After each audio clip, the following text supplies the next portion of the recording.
তোতলা, বাংলায় কথা বলতে পারে না, ভালো অভিনয় পারে না, লোফার। আগে হ্যাঁ, এইসব অ্যাডজেক্টিভ ইউজ করা হয়েছিল আমাদের বিভিন্ন বুদ্ধিজীবী দ্বারা একজন অভিনেতার প্রতি।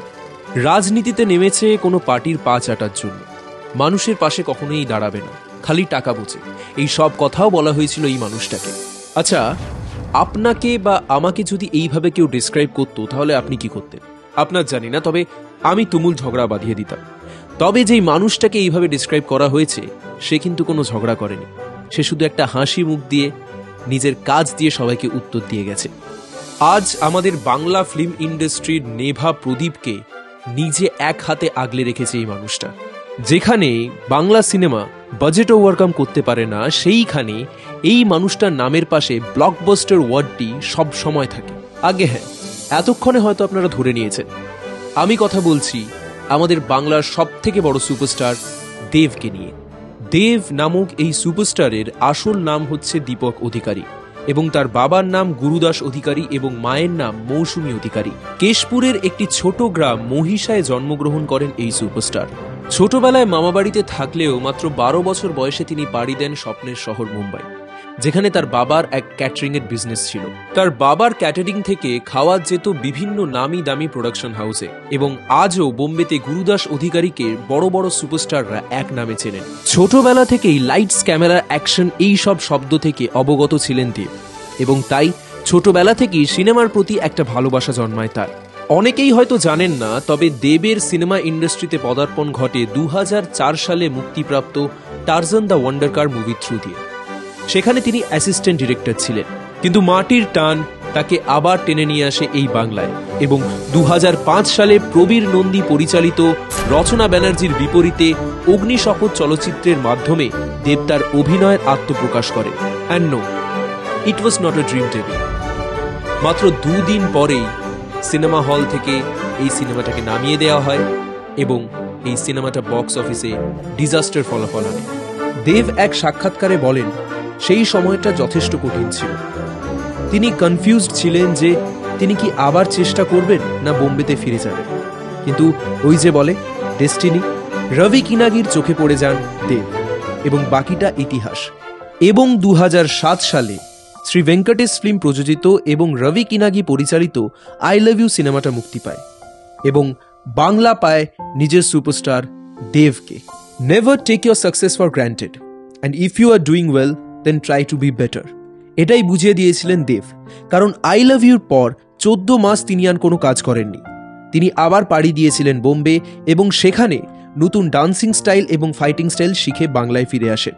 এবং 2009 সালে শুভশ্রী গাঙ্গুলির বিপরীতে রাজ চক্রবর্তীর পরিচালিত অ্যাকশন রোম্যান্স চ্যালেঞ্জ দিয়ে অভিনয় প্রত্যাবর্তন ঘটে দেবের।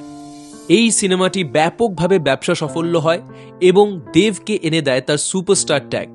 সেই সময় প্রত্যেকটা বাচ্চার মুখে দেবের নাম ছিল, এবং আজও কলেজে সেই দেবের এন্ট্রিটা সবার মনে আছে। এবং তারপর আর ফিরে তাকাতে হয়নি তাকে। পরপর পাগলু, বলো না তুমি আমার, সেদিন দেখা হয়েছিল, আরও অনেক হিট সিনেমা দিয়ে নিজের জায়গা স্থাপিত করেছিল এই সুপারস্টার। দেব কখনো নিজেকে বাংলা সিনেমার থেকে বড় বোঝেননি, এবং সেটা বুঝিয়ে দিয়েছিল 2 পৃথিবী। সেই সময় এক বড় সুপারস্টার হওয়া সত্ত্বেও তিনি রাজি হয়ে যান সেকেন্ড লিড রোলে অ্যাক্টিং করার জন্যে। 2010-এর পর সবার মুখে একটাই নাম ছিল, দেব, এবং তখন অনেক ট্যাগলাইন ফেমাস হয়েছিল। তখন এফবি সেইভাবে আসেনি, তাই হ্যাশট্যাগ বলা যেতে পারে না, তবে অনেক ট্যাগলাইন ফেমাস হয়েছিল, যার মধ্যে একটা ছিল শিরায় শিরায় রক্ত, আমরা দেবদার চরম ভক্ত।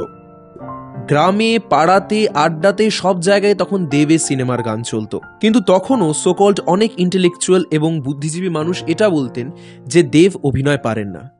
দেব তখনও কোনো উত্তর দেননি, শুধু হেসেছিলেন, এবং তাদের মুখে সপাটে একটা থাপ্পড় মেরেছিলেন তার পরবর্তী 2টি কাজ, চাঁদের পাহাড় এবং বুনোহাস দিয়ে। এই দুটো সিনেমা আমাদেরকে পরিচয় করায় এক অন্য দেবের সাথে। চাঁদের পাহাড় এখনো অবধি বাংলা সিনেমার সেকেন্ড হাইয়েস্ট ক্রসার, কিন্তু বুনোহাস সিনেমাটা ফ্লপ হলেও মানুষ বুঝতে পারে যে দেব কি মাত্রার অভিনেতা। যখন যখন বাংলা সিনেমায় নিরাশার মেঘ অন্ধকার করেছে, আলো হয়ে এসেছেন দীপক অধিকারী। 2017 সালে নিজের পছন্দের গল্প এবং মানুষের পছন্দের গল্প নিয়ে কাজ করার জন্য তিনি নিজের প্রোডাকশন হাউস দেব এন্টারটেনমেন্ট ভেঞ্চার্স খোলেন এবং ওই একই বছর তার প্রোডাকশন হাউস দ্বারা নির্মিত চলচ্চিত্র চ্যাম্প দিয়ে সবাইকে অবাক করে দেন। এরপর পাসওয়ার্ড, ককপিট, কবিরের মতো ভিন্ন ধারার ছবি উপহার দেন দেব, যেটা হয়তো আগে কোনোদিনও বাঙালি জনগণ দেখেনি। তবে তিনি এখানেই থেমে যাননি।